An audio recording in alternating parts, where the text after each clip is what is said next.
In this lecture, we'll cover innervation of the face by the trigeminal and facial nerves. The trigeminal nerve is primarily sensory, while the facial nerve is primarily motor. Both nerves, however, have both sensory and motor functions. The trigeminal is just mostly sensory, and the facial nerve is just mostly motor. The trigeminal nerve allows us to feel sensations throughout our face, and the facial nerve allows us to make facial expressions. The facial nerve also has some parasympathetic elements causing wetting of the face in the eyes, nose, and mouth. We'll go through the different branches of these nerves, starting with the trigeminal nerve. When you think trigeminal nerve, I just want you to think sensation in the face. It does have an important motor function, which we will cover in a bit. The trigeminal nerve, being the fifth cranial nerve, is also sometimes just called V for the Roman numeral for 5. The trigeminal nerve has 3 branches, the ophthalmic, maxillary, and mandibular branches. And these are coded here in the image. The ophthalmic branch covers the nose and eyes, moving on back to the top of the head. You can simply remember the maxillary branch because the ophthalmic will be above and the mandibular below. The maxillary branch is going to hit our upper lip, going up to the nose, and then just kind of follow that back up above the ears. Here you can see it on an intact face. V1, the ophthalmic branch, has to be above V2, and the mandibular branch that serves the mandible there has to be below V2. The back of the head is served by cervical nerves. So at this point, we're no longer a cranial nerve, and there's a small surface there for the outer ear and some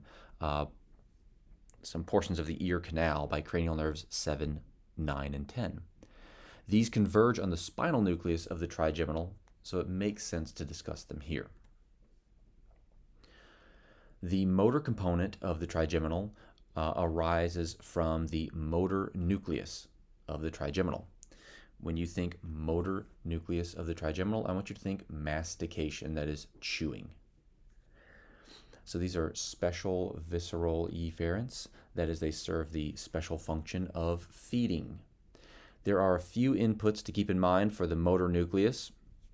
Obviously, the motor cortex is one of these. This allows us to consciously control where we put our jaw. The cerebellum helps coordinate that movement. And then we have an important input here that we have yet to discuss, the supratrigeminal nucleus. That is, it is above the motor nucleus of the trigeminal. The supratrigeminal nucleus is a collection of interneurons, and thus it's a central pattern generator to help create reflexive chewing. That motor nucleus innervates the muscles of mastication as well as the tensor tympani. Muscles of mastication are involved with both closing and opening the jaw. The closers are colored in red and the openers are colored in blue here in these two illustrations. Aside from that, we also innervate a very small muscle, the tensor tympani. The stapedius muscle is served by the facial nerve, and I believe this is the smallest muscle in our body, but please double check me on that. The tensor tympani is under conscious control for some folks. If you can tense your ears and hear a whooshing sound, that's what that is. For others, the tensor tympani and the stapedius muscles are simply there to create reflexes. That is, when there's a loud sound, we dampen vibration of the tympanic membrane via the tensor tympani, or of the ossicles, in particular the stapes, with the stapedius muscle.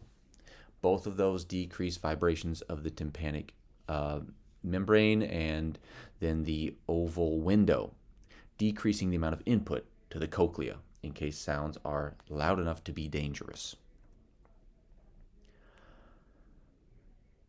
The supratrigeminal nucleus is there as our pattern generator for mastication.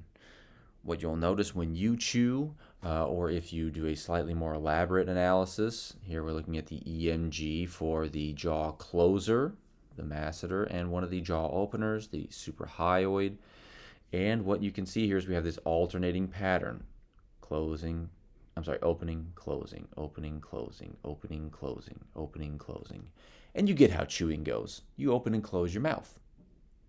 That's a very simple pattern, but I'd rather not think about it, and you probably wouldn't either. So the supratrigeminal nucleus receives input from a couple of sources. First of all, the premotor cortex, so you can control chewing. That's nice. But even better, we have input from one of the sensory nuclei of the trigeminal, the mesencephalic nucleus. It gets its name because it's in the midbrain, hence mesencephalic.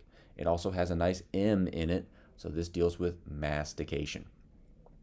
The output of the supratrigeminal nucleus is a little bit of feedback to the thalamus, which will eventually talk to the cortex. So we provide some feedback so the cortex knows what's going on. We, of course, tell the cerebellum what's happening so it can help coordinate the movement that we're carrying out. And importantly, we talk to that motor nucleus of the trigeminal. And that's going to create nice reflexive chewing. Now, the inputs to the mesencephalic nucleus come from these two sources here. The Ruffini endings in the periodontal ligaments, that is, we know how much pressure is on the teeth, and then muscle spindles in masticatory muscles. That way we know how long our muscles are. So those can help drive reflexive chewing.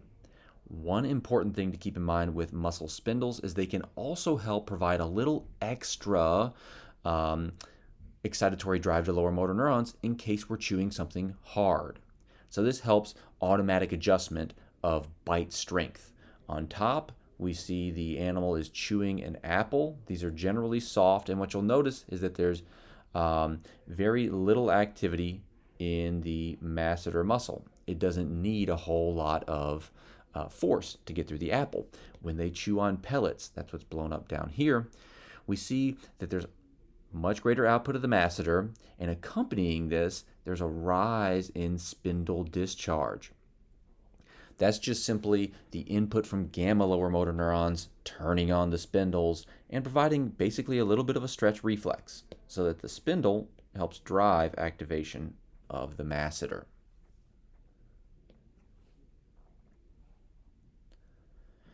Let's go through our sensory nuclei, and then we'll try to put that reflexive chewing together. So 3 nuclei to keep in mind. Mesencephalic is in the midbrain, and it controls mastication. It gets input from those muscle spindles and Ruffini endings and sends that on to the supratrigeminal and the motor nucleus, so it can create reflexive chewing. It also talks to the pons to give it some idea of what's going on in our mouth so we don't inhale while we're swallowing or something like that. And it goes down to talk to the vagus. So this will turn on neurons in the should be nucleus accumbens, which will allow for swallowing. So after we chew up our food enough, we swallow it. So please correct me here. Nucleus ambiguous. And I'll fix the slides. Apologies for that. The pontine nucleus receives your standard non-painful, non-temperature sensation for the face, and the spinal nucleus receives the pain and temp. This receives input not only from the trigeminal, but also cranial nerves 7, 9, 10, as well as some cervical nerves. This should remind you of our discussion of headache. But before we get into that headache again, let's put together our reflexive chewing. So the supratrigeminal nucleus is our pattern generator, and what it's going to do is cause one of 2 states to be active. We're going to either open or close. There's also a swallow network, but let's not worry about that for now. So the openers are going to stimulate some parts of the motor nucleus of the trigeminal.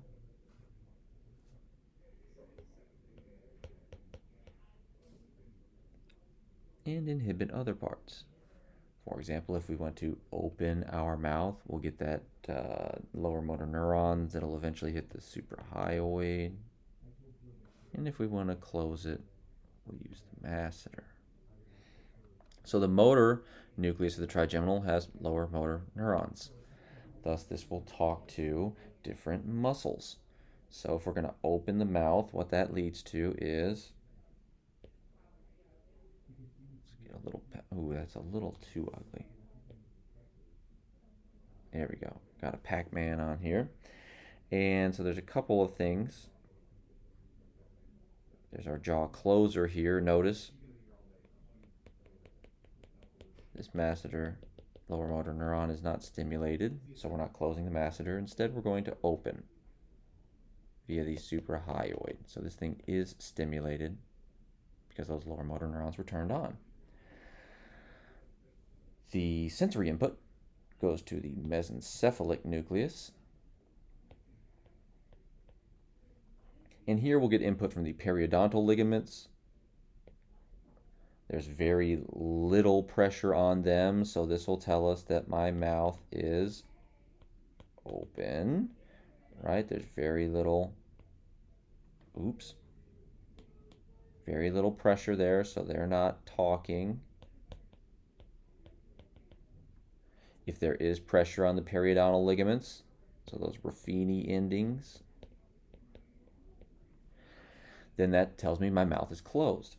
Hey, the masseter is stretched quite a bit here. That happens when I'm open. So those spindle afferents there will tell me about that muscle length. And the suprahyoid will tell me when I'm closed. Well, who's stretched? The masseter, so these spindles are active. That tells me I'm in the open configuration. Of course, what I want to do then is drive the closing. So this activates a completely different network. Now let's go to our closer. We'll make it red, sure. So the close network will inhibit those suprahyoid lower motor neurons and stimulate those masseter lower motor neurons. So what this looks like now is Pac-Man closes his mouth. Masseter's contracted because we stimulated those lower motor neurons. That's going to put pressure on my periodontal ligaments, and I've stretched my relaxed suprahyoid. This will give a completely different set of sensory input. It's the same old setup, but now I'm activating those Ruffini endings and the spindles in the suprahyoid. This is telling me that I am closed. The masseter spindle afferents are not active, so I'm not open, but I am closed. That closed network is then going to get switched over to stimulate the open pattern in the supratrigeminal nucleus. And with this, we get nice alternating open and close of the jaw. So that's our reflexive chewing network. Now, of course, we can control all of this, no doubt about it, right? Descending input from the corticobulbar tracts can help regulate what we're doing. So this will just be our corticobulbar input.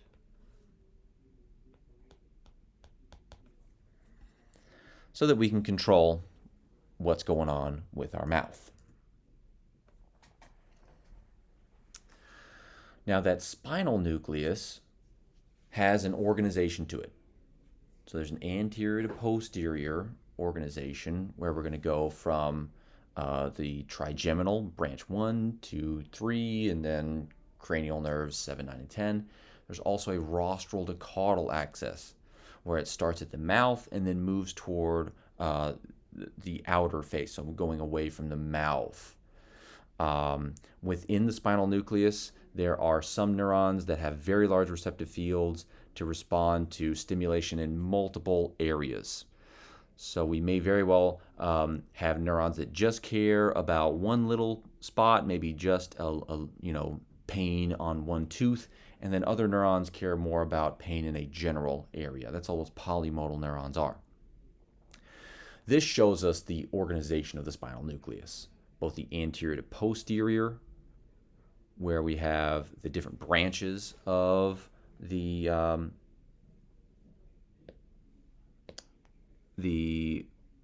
trigeminal nerve. Sorry, I was thinking about my laser pointer. So V1, V2, V3, right? And then we get the additional cranial nerves there, 7, 9, 10. There's also a rostral to caudal organization, and that would be from the mouth outward. Now notice down here on the bottom, here we're going to get a lot more input from cervical nerves, and this is what's going to allow tension in the shoulders to create pain in the head. When we have damage affecting the trigeminal, we can see a couple of different possible outcomes. If there's damage to those corticobulbar tracts that innervate the motor nucleus, a new reflex can emerge, the jaw jerk reflex. So this shouldn't be present. This is normally suppressed by the corticobulbar tracts, but here we can see stretch of the jaw triggers closing of the jaw. The jaw jerk reflex should not be there. This is kind of like the Babinski sign for the face. Now, if we have damage within the pons where we have our motor nucleus there, then there's a couple different options. So if it's damage to the trigeminal nerve, then this can cause trigeminal neuralgia. So this could be damage to the nerve that causes demyelination. So normally the A beta fibers shown up here, these are non-painful fibers. So this would be just normal sensation from brushing your teeth, things like that. Those demyelinated fibers then have to reinsert ion channels, creating an area where we dump out potassium. That will then stimulate the nearby unmyelinated C fibers.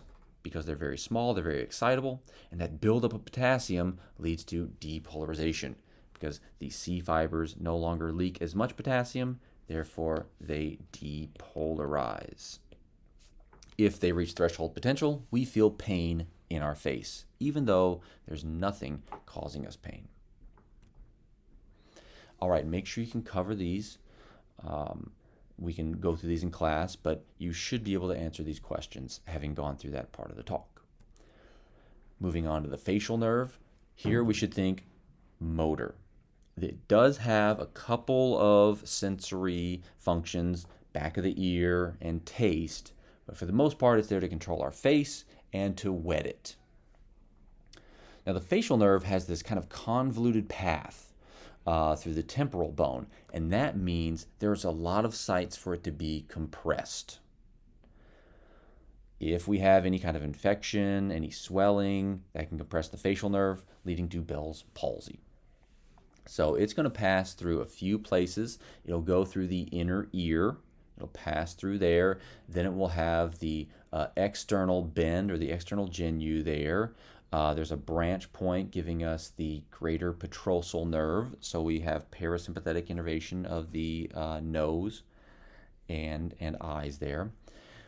Continuing along, there will be a branch to serve the middle ear, getting that stapedius muscle, and will branch off to form the chorda tympani. That'll provide innervation to the mouth, giving us parasympathetic input there, as well as the special sense of taste. Finally, it exits and forms the facial nerve there. Now that path just means it's likely to be compressed. Now here we can see all the types of fibers and the kind of winding path of the facial nerve. But in order for us to serve the facial muscles, as we can see over here, so these branchial motor fibers that give us facial expression, we have to first pass through that temporal bone there before we exit that stylomastoid foramen. So we'll go through the different types of fibers now. Okay, so let's start with the sensory and parasympathetic stuff, and then we'll move on to motor fibers. So we have two divisions. There's the nervus intermedius, and then we have the branchial motor fibers. The branchial motor fibers are the facial expressive lower motor neurons. The nervus intermedius are the sensory and parasympathetic fibers. Here we can see the nervus intermedius and its branches. So the nervus intermedius shown here. What they're not showing you are the general somatic afferents that serve the outer ear. That'll go to the spinal nucleus of the trigeminal to give us a little bit of ear pain. The rest of those, we have some parasympathetic components that are going to go up here to cause wetting of the eyes and the nose. The taste fibers are carried by the chorda tympani. This is a branch of the nervus intermedius. But notice again we have parasympathetic and then some sensory fibers giving us taste. Rather than projecting to the spinal nucleus, those special sensory fibers for the anterior 2/3 of the tongue go to the solitary nucleus. So the nucleus of the solitary tract, the gustatory nucleus, combining with cranial nerves 9 and 10 to give us our sense of taste. So the fibers of the nervus intermedius arise from a couple of different sources. There's the geniculate ganglion over here. That'll be all of my sensory fibers, both general and special. And the parasympathetic fibers arise from the superior salivatory nucleus. So here's my nervus intermedius right over here, this little one. And that will have some sensory components, spinal nucleus, solitary nucleus.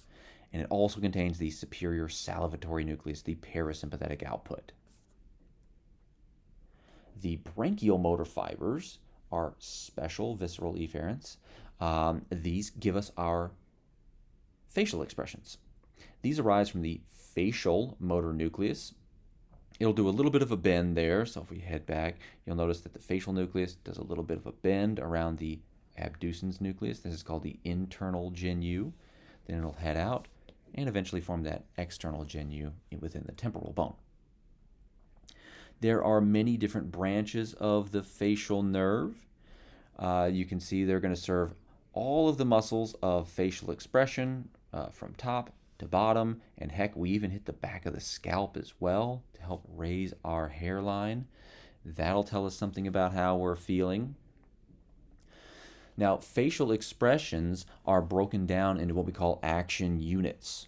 So there are people who study facial expressions, and by controlling the somewhere around 24 to maybe a little more than that, depending on how you count the facial muscles, we can break down the face into about 50 or so action units, and based on which action units are activated, you can see that gives us different facial expressions.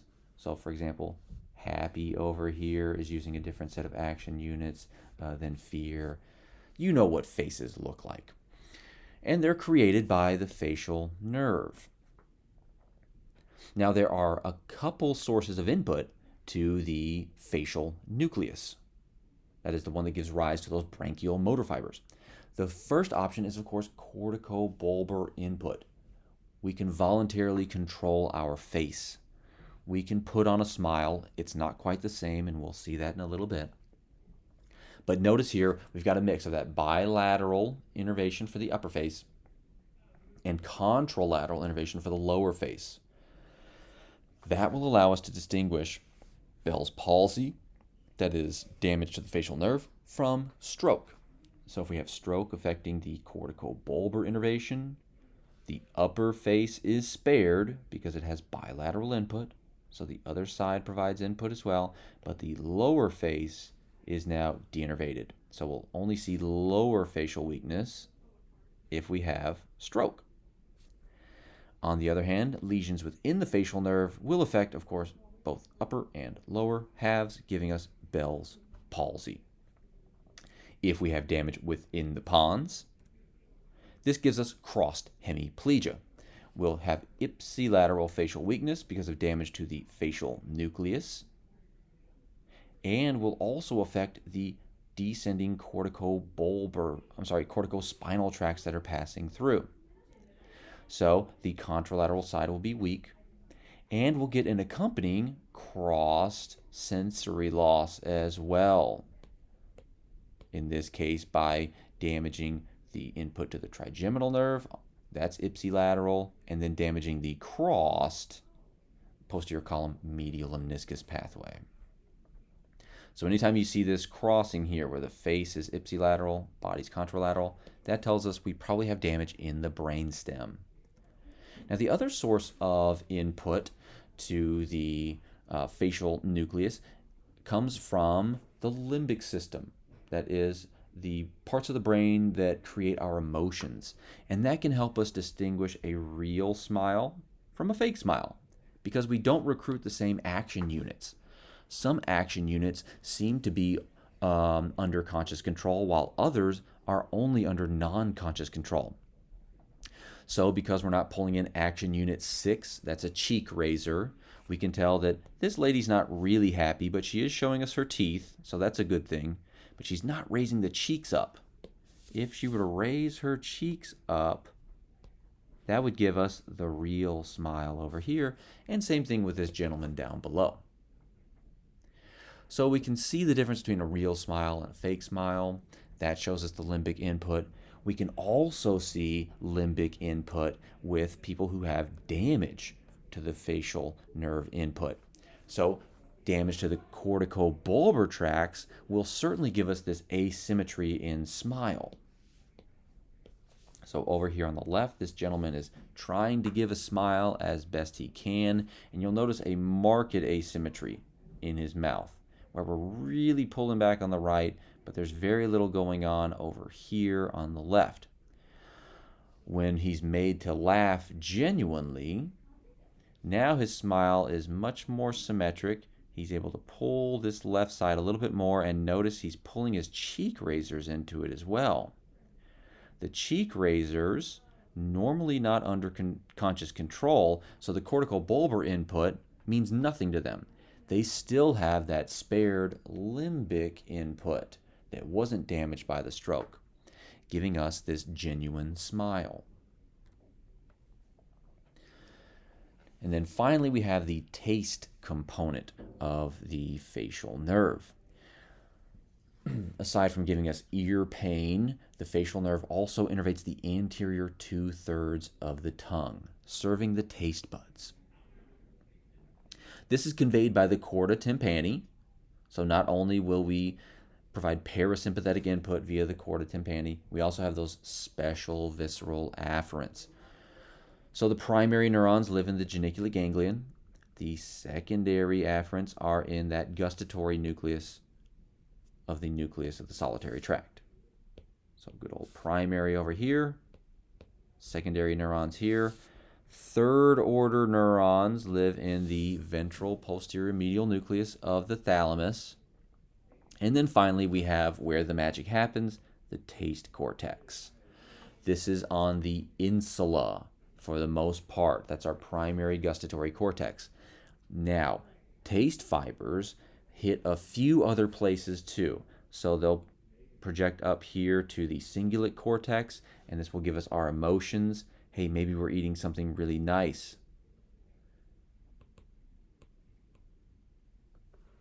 I don't know about all that. Let's make it a little bigger. We're eating something really nice. Now, depending on what you grew up with, this can vary. For some folks, it might be brownies. For others, it might be fish eyes. Taste is certainly acquired.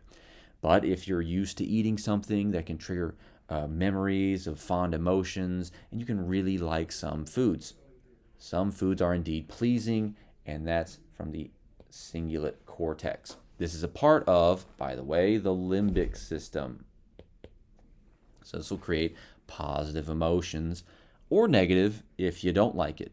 Maybe you recently got sick from a green burrito or something like that. In that case, you're going to have a very different emotional response.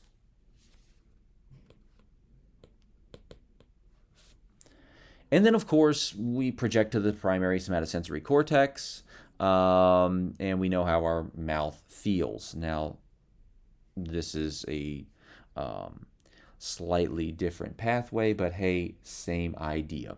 The ventral posteromedial thalamus can also project over here to give us some idea of what's it feel like. But this is conveyed more by the trigeminal nerve rather than facial. Alrighty, after covering that, you should be able to distinguish between the branchial motor fibers that control our facial muscles and the nervus intermedius, which contains the sensory and parasympathetic components of the facial nerve. And of course, we should appreciate that facial expressions are really important for conveying how we feel. This is especially important in animals who aren't as smart as us and can't talk and tell others how they feel. Now, you are, of course, very smart animals, and you can even type out how you feel. So if you feel like anything is confusing, please type that out in the questions box so I can address it in class. See you later.